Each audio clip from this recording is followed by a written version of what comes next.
ದೀಕ್ಷೆಯನ್ನು ನೀಡುವುದಕ್ಕಾಗಿ ಕೃಷ್ಣ ಬಲರಾಮರ ಅವಿರ್ಭವ ಎಂದು ಹೇಳಿದರೆ ಅದು ತಪ್ಪಾಗಲಾರದು. ಯಾದವ ಕುಲದಲ್ಲಿ ನಮ್ಮ ಜನನವಾಯಿತು. ಪಶುಪಾಲನೆ, ಹೈನುಗಾರಿಕೆ ನಮ್ಮ ಉದ್ಯೋಗ.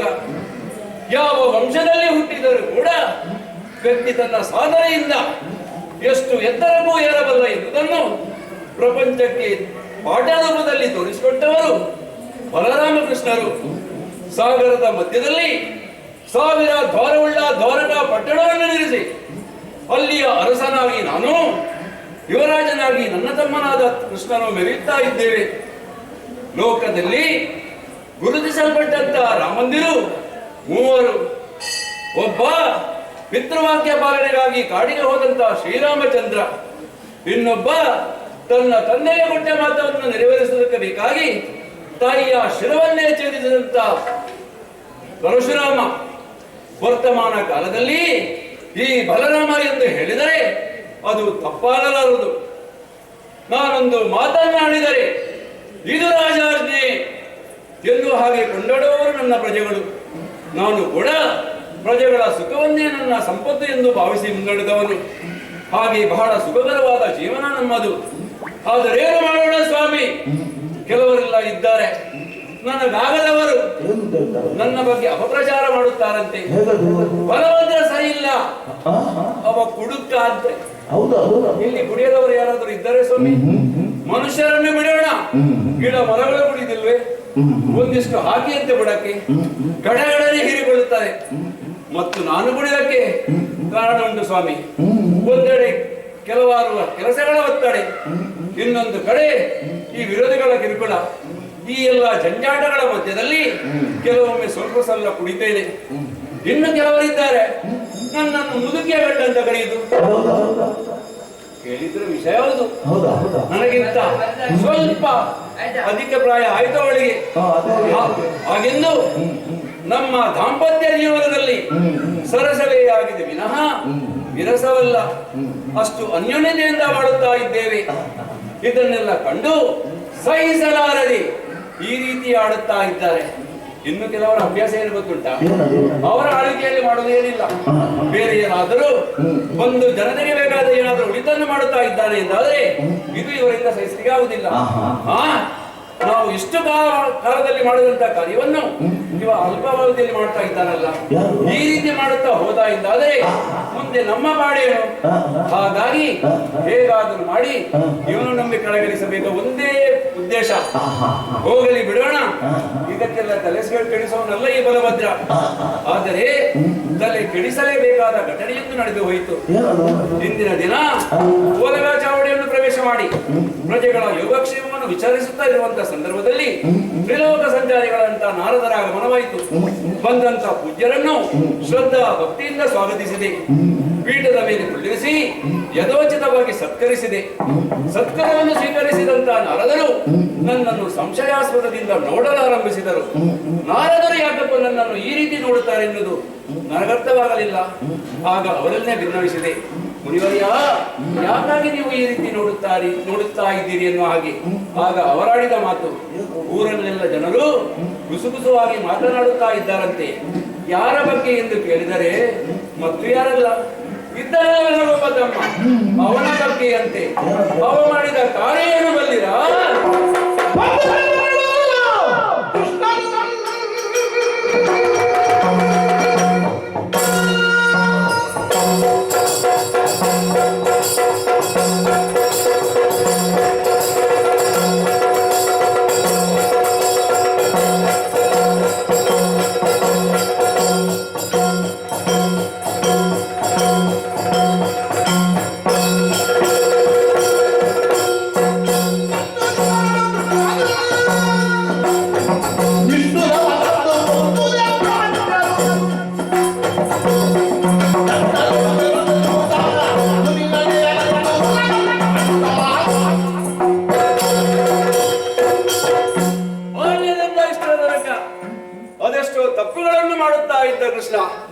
ನನ್ನ ಪ್ರೀತಿಯ ತಮ್ಮ ಇಂದಲ್ಲ ನಾಳೆ ಸರಿ ಹೋದನು ಎನ್ನುವ ಉದ್ದೇಶದಿಂದ ಇಷ್ಟರ ತನಕ ಮನ್ನಿಸುತ್ತಾ ಬಂದಿದ್ದೇವೆ.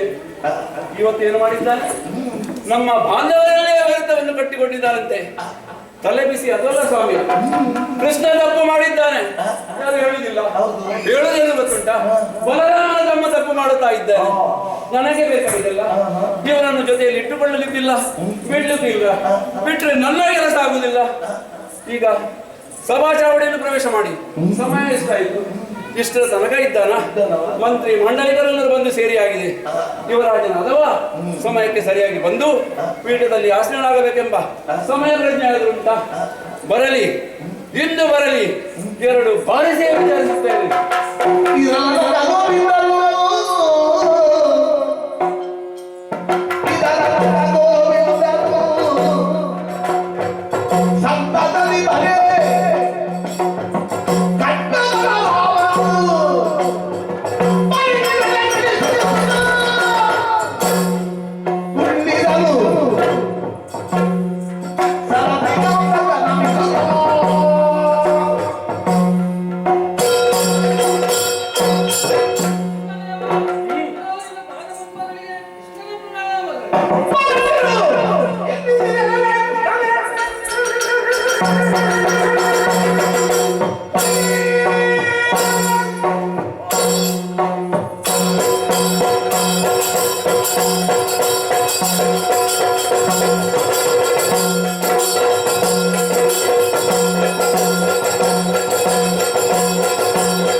ನನ್ನ ಹತ್ತಿರ ಬರಬೇಡ.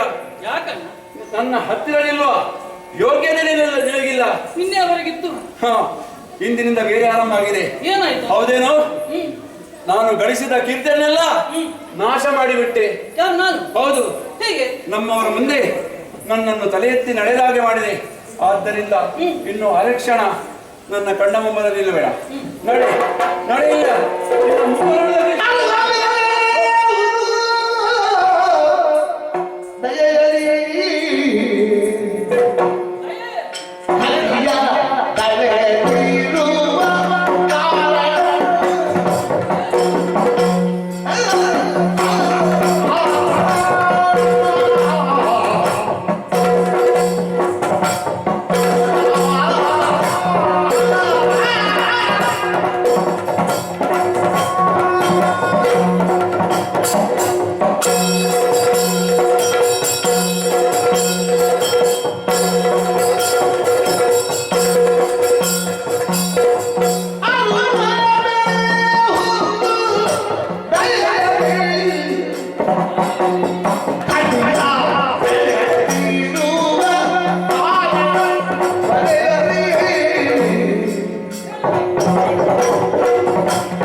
ನಿಜ.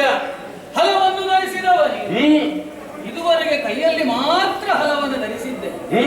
ಈಗ ನಿನ್ನನ್ನು ಕಾಣುವಾಗ ನನಗೆ ಅನಿಸುವುದು ನಿನ್ನ ತಲೆಯಲ್ಲೂ ಹಲವುಂಟು ಎನ್ನುವ ಅಂತ ಪ್ರಸಂಗ ನಡೆದಿದೆ ಇವತ್ತು. ಅದಲ್ಲದೆ ಹೋದರೆ ಪ್ರತಿ ಬಾರಿಯೂ ನಾನು ಬಂದಾಗ ದೂರದಿಂದಲೇ ನನ್ನನ್ನು ಕಂಡು ನನ್ನನ್ನು ಬಳಿಗೆ ಕರೆದು ದೀರ್ಘವಾದಂತಹ ಗಾಢವಾದಂತಹ ಆಲಿಂಗನವನ್ನು ಎತ್ತು ನನ್ನ ತಲೆಯನ್ನು ನೇವರಿಸಿ ಮುದ್ದಿಸುತ್ತಾ ಇದ್ದ. ಅದು ನಿನ್ನೆಯವರೆಗೆ, ಇವತ್ತಿನಿಂದ ಬೇರೆ ಅಧ್ಯಾಯ ಚಾಲು. ರಾಜಕೀಯ ವಿಚಾರವಾಗಿ ಎಂತಹ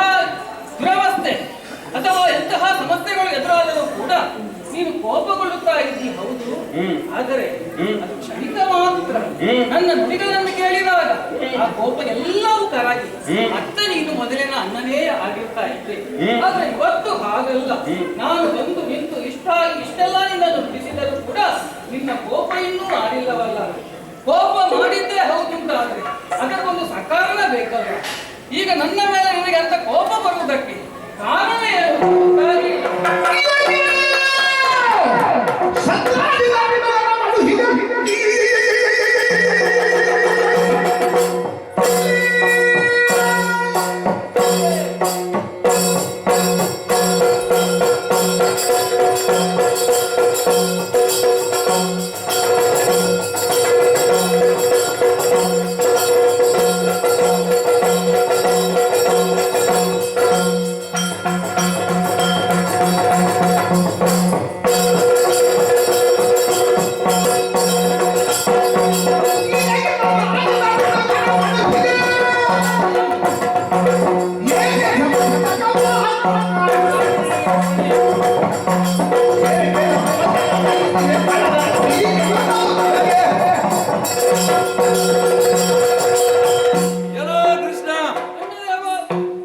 ತಿಳಿದಿದ್ದು ಏನು ತಿಳಿಯದವನ ಹಾಗೆ ನಾನೇನು ಮಾಡಿದ್ದೇನೆ, ನನಗೇನು ಗೊತ್ತುಂಟು ಎನ್ನುವ ಹಾಗೆ ಅಭಿನಯ ಮಾಡುತ್ತಾ ಇದ್ದೀಯಲ್ಲ.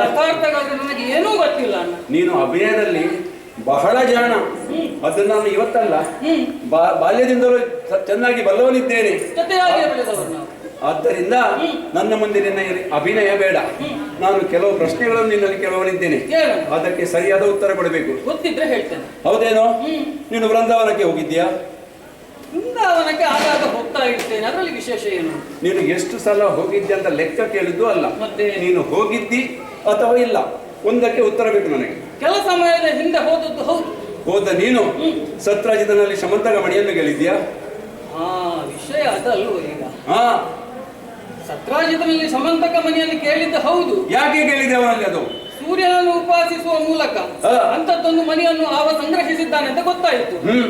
ಸಾಮ್ರಾಟನ ಮುಂದೆ ಸಾಮಂತನಲ್ಲಿ ಅಂತದ್ದೊಂದು ಮನಿ ಇರುವುದು ಅದು ಸಮಂಜಸ ಅಲ್ಲ ಎಂದು ಬಗೆದು ನಾನು ಕೇಳಿದ್ದು. ಅದು ಕೂಡ ನನಗೋಸ್ಕರ ವೈಯಕ್ತಿಕವಾಗಿ ಕೇಳಿದ್ದಲ್ಲ, ಮತ್ತೆ ಯಾರಿಗೆ ಬೇಕಾಗಿ? ಉಗ್ರಸೇನಿಗೆ ಬೇಕಾಗಿ ಕೇಳಿದ್ದು. ಹೌದೇನು? ಸಮಂತಕ ಮಣಿ ಅಂದ್ರೆ ಮಕ್ಕಳ ಆಟಿಕೆ ಅಂತ ಭಾವಿಸಿದ್ಯಾ? ಅಲ್ಲ, ಅದು ನಮ್ಮಲ್ಲಿ ಇರಬೇಕು ಅಂತ ಕೇಳಿ. ಅದು ಅವನಿಗೆ ಬಿಟ್ಟಿಯಾಗಿ ಸಿಕ್ಕಿತಲ್ಲ. ಸೂರ್ಯ ದೇವರನ್ನು ತಪಸ್ಸಿನ ಮೂಲಕ ಮೆಚ್ಚಿಸಿ ಕೊಡದಂತ ದಿವ್ಯದತ್ತವಾದ ಮಣಿ ಅದು. ಅದನ್ನು ಕೇಳುವ ಅಧಿಕಾರ ಅಥವಾ ಅರ್ಹತೆ ನಿನಗುಂಟೇನೋ? ಆದ್ರೆ ಒಂದುಂಟ. ಏನದು? ಎಷ್ಟಾದ್ರೂ ಅವ ಸಾಮಂತ ಅರಸ, ನಾವು ಸಾಮ್ರಾಟ. ಆದ್ರೆ ನಮ್ಮ ಸಂಬಂಧಿಯಲ್ವೇ ಅವನು? ಇರ್ಲಿ. ಆದ್ರೆ ಆ ಮನೆಯನ್ನೇ ಬಳಸಿಕೊಂಡು ಬೇಕಾದಷ್ಟು ಸಂಪತ್ತನ್ನು ಆರ್ಜಿಸಿಕೊಂಡು ನಾಳೆ ನಮಗೆ ಆತ ತಿರುಗಿ ನಿಂತರೆ ಸಾಮಂತನೇ ನಮಗಿಂತ ಮೇಲು ಅಂತ ಆದ್ರೆ ಆ ಕಾರಣದಿಂದ ಆತನಲ್ಲಿ ಇರುವುದು ಬೇಡ, ನಮ್ಮಲ್ಲಿ ಇರಲಿ, ಬೇಕಾದಾಗ ನಿನಗೆ ಕೊಡುತ್ತೇನೆ ಅಂತ ನಾನೇ ಆಡಿದ್ದು. ನೀನು ನನ್ನಲ್ಲಿ ಏನು ತರ್ಕ ಮಾಡಿದ್ಯಾ? ಚೋರ ನೀನು. ನಾನು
ಕೇಳಿದವರೆಲ್ಲ ಕಳ್ಳ ಸುಳ್ಳ ಎಂದು ಹೇಳುತ್ತಾ ಹೋದರೆ ಇಲ್ಲ ಅಲ್ಲ ಎಂದು ಹೇಳಿ ಹೇಳಿ ನನಗೆ ಸಾಕಾಗಿ ಹೋಗಿದೆ.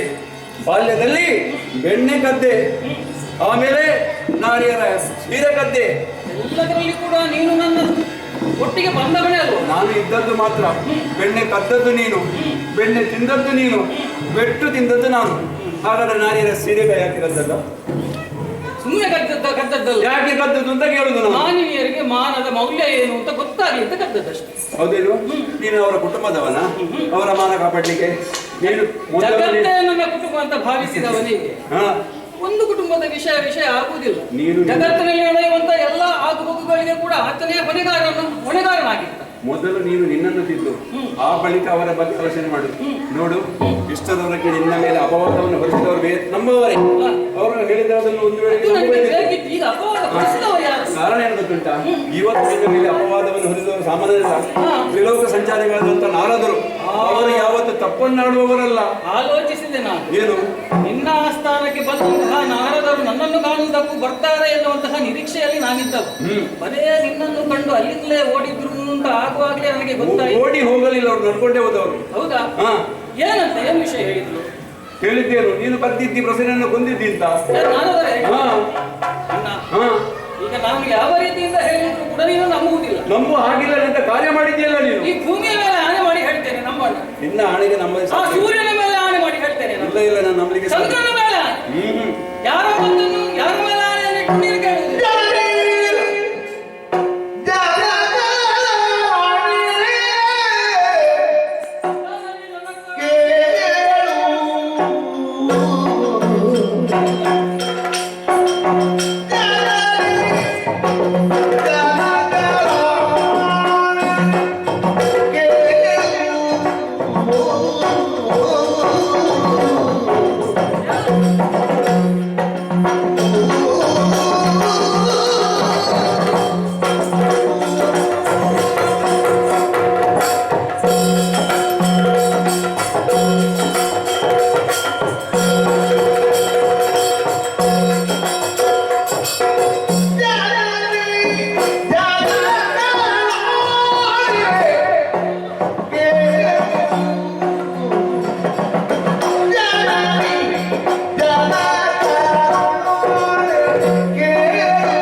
ನನ್ನನ್ನು ನಂಬುವಂತಹ ಸ್ಥಿತಿಯಲ್ಲೇ ನೀನು ಇಲ್ಲ.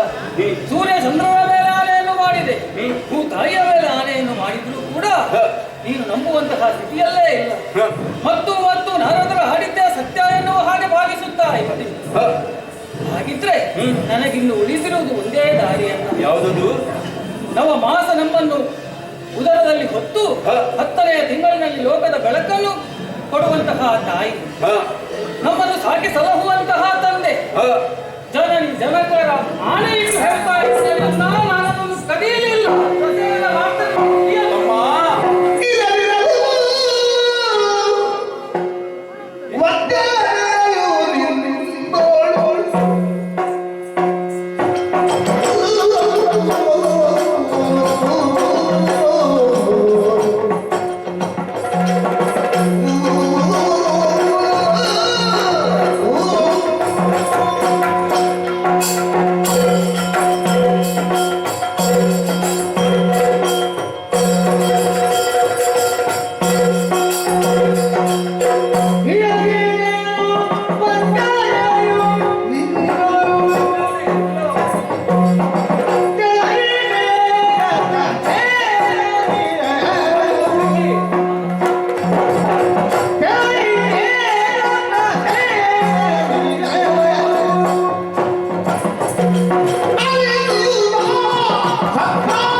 ಚೆನ್ನಾಗಿ ಬಲ್ಲವನಿದ್ದೇನೆ. ಕಡೆಗಾದರೂ ಒಪ್ಪಿದೆಯಲ್ಲ. ಆದರೆ ನಮಗೆ ಬಂದಿರುವುದು ಸ್ವಜನಪವಾದ. ಆದ್ದರಿಂದ ನೀನು ಈ ಕೂಡಲೇ ಕಾಡಿಗೆ ಹೋಗಬೇಕು ತಮ್ಮ. ಅಂದ್ರೆ ನಾನು ತಪಸ್ಸಿಗೆ ಹೋಗಬೇಕು ಅಂತ ಹೇಳುದು. ಯಾಕೆ ನಿನಗೆ ಅರಮನೆಯಲ್ಲಿ ಕಡಿಮೆ ಆಗಿದೆಯಾ? ಮತ್ತೆ ಕಾಡಿಗೆ ಯಾಕೆ ಹೋಗ್ಬೇಕು? ಅಲ್ಲ ತಮ್ಮ, ಮತ್ತೆ ನಮ್ಮವರಿಂದ ಬಂದ ಅಪವಾದಕ್ಕೆ ಪರಿಮಾರ್ಜನೆ ಆಗಲೇಬೇಕು. ಹಾಗಾಗಿ ಬೇಟೆಗೆಂದು ಕಾಡಿಗೆ ಹೋದ ಪ್ರಸೇನ ಕಾಡಿನಲ್ಲಿ ಸಾವನ್ನಪ್ಪಿದ್ದಾನೆ. ಅವನ ಸಾವು ಹೇಗಾಯಿತು, ಅವನ ಒಳೆಯಲಿದ್ದಂತಹ ಶಮಂತಕ ಮಣಿಯೇನಾಯಿತು ಎಲ್ಲವನ್ನು ತಿಳಿದು ಆ ಮಣಿಯನ್ನು ತಂದು ಸತ್ರಾಜ್ಯದಲ್ಲಿ ಒಪ್ಪಿಸಬೇಕು. ಇನ್ನು ಮೇಲೆ ಬಂದಂತಹ ಅಪವಾದವನ್ನು ನಿವಾರಿಸಬೇಕು ತಮ್ಮ, ನಿವಾರಿಸಬೇಕು.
ಲೋಕದ ಅಪವಾದಕ್ಕೆ ಹೆದರಬೇಕು.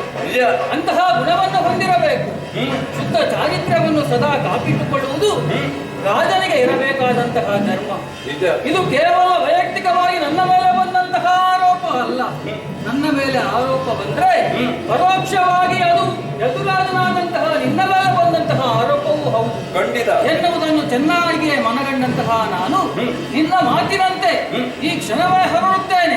ನಾನೊಬ್ಬನೇ ಹೋಗುವುದಲ್ಲ, ನಿನ್ನವರನ್ನೆಲ್ಲ ಸೇರಿಸಿಕೊಂಡು ಹೋಗುತ್ತೇನೆ. ಸಾಕ್ಷಿಗೆ ಬೇಕಾಗುತ್ತದೆ. ಒಂದು ವೇಳೆ ಆತ ಇನ್ನು ಬದುಕಿದ್ದೇ ಹೌದಾಗಿದ್ರೆ ಕ್ಷೇಮದಿಂದಲೇ ಆತನನ್ನು ಮನೆಯೊಂದಿಗೆ ಕರೆತರುತ್ತೇನೆ. ಅದಲ್ಲ, ಒಂದು ವೇಳೆ ಯಾವುದೋ ಒಂದು ವಿಪತ್ತಿಗೆ ಆತ ಒಳಗಾಗಿ ರಸವನ್ನು ಕಳೆದುಕೊಂಡ ಅಂತ ಅಂದ್ರೆ ಆ ವಾರ್ತೆಯನ್ನು ನಿನಗೆ ಅದೇ ರೀತಿಯಾಗಿ ಬಂದು ಅರಿಯುತ್ತೇನೆ. ನನಗೆ ಆಶೀರ್ವಾದವನ್ನು ಮಾಡು.